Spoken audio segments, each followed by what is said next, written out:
তো কি অবস্থা সবার? আসসালামু আলাইকুম, আশা করি ভালোই আছেন সবাই। এই আবার পেঁয়াজের আপডেট নিয়ে চলে আসলাম। পেঁয়াজের অবস্থা মাশাআল্লাহ খুব সুন্দর। এই তো পেঁয়াজের সাথে সাথে এবার আমাদের আমের দেখেন, আমার ভাগনার পেঁয়াজের খুব সুন্দর হয়েছে। যাক যাই হোক, পেঁয়াজের চেহারাই বলে দিচ্ছে পেঁয়াজ কীরকম। যাই হোক, এগুলোর থেকে এগুলো তো পরে লাগানো। হ্যাঁ হ্যাঁ, কিছু একটা রোগ ধরছে হয়তো বা সেখানে, লাগানোর সময় একটা মাইটস হয়তো বা। আচ্ছা যাই হোক, আচ্ছা বলা হয় আর কি। আচ্ছা আচ্ছা। তা ভাই না, আপনি কীরকম পরিচর্যা করলেন এই কয়েক সপ্তাহে?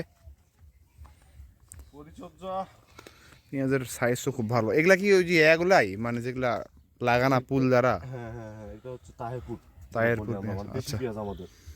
আচ্ছা আমাদের দেশি পেঁয়াজ এটা। আর এই যে আচ্ছা আচ্ছা, আর এই পশু পাখিগুলো শালা কুকুর ওই যে মাহমুদুল ভাইয়ের জোটা না? মাহমুদুল ভাইয়ের জো তো অন্যায় করছো আমি সেগুলা।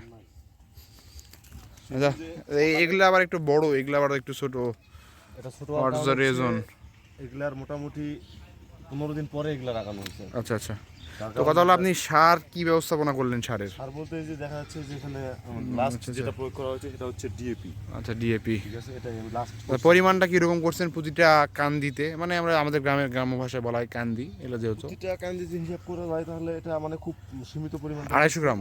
250 গ্রাম না, এটা তোর পুরোটাতে মোটামুটি 44টা কান্দি আমার এখানে 2.5 কেজি 3 কেজির কাছাকাছি আমার ডিএপি দেওয়া আছে। তাহলে ওই যে ভাগ দিলেই সুন্দর মতন বের হয়ে যাবে। এটা হচ্ছে এগুলোর সাইজ তো আর একটু বড়, আবার একটু সেম বয়স, চেহারা সুন্দর হয়েছে। এগুলা বয়স সেম। এই পর্যন্ত থেকে মনে হয় 5-7 বিঘা পর্যন্ত আছে আর কি পেঁয়াজ। সম্পূর্ণটা কি আছে? হ্যাঁ হ্যাঁ, প্রচুর পরিমাণে বিপুল পরিমাণে পেঁয়াজ উঠবে এটা আশা করা যায়। এই যে এখানে মনে হয় মানে আমের বীজ দিতে যায়, এই জায়গা তো কিছু পড়ছে, পড়ার কারণে এটা হচ্ছে রোগ একটা, মানে গাছের নিচগুলোতে। ও আচ্ছা আচ্ছা, ছায়া বা এখানে একটু পোকার আক্রমণটা বেশি। আক্রমণ বেশি, গাছের পোকাটাও বেশি এটাতে। আচ্ছা আচ্ছা। এত যে পেঁয়াজ আবাদ হচ্ছে, শালা পেঁয়াজের দামই কমে না। পেঁয়াজের যে দাম, চাহিদা বেশি না, পেঁয়াজ লাগেই। আপনার তরকারিতে পেঁয়াজ অবভিয়াসলি লাগবেই। মামা, হ্যাঁ একটা গাছ দেখছিল তুমি, তোমার মনে আছে? হ্যাঁ হ্যাঁ হ্যাঁ হ্যাঁ, দেখছিলে গাছটা? এই কান্দি এই আশপাশে কোথাও যেন হবে। কালায়ের? না না রে, পেঁয়াজের ছোট। ও আচ্ছা, আমি বলছিলাম যে হবে না। হ্যাঁ, কিন্তু গাছটা কিন্তু হয়েছে। আমি দ্যাটস গ্রেট গাছটা নাইস অ্যান্ড বিউটিফুল। চিহ্নিত তো রাখি।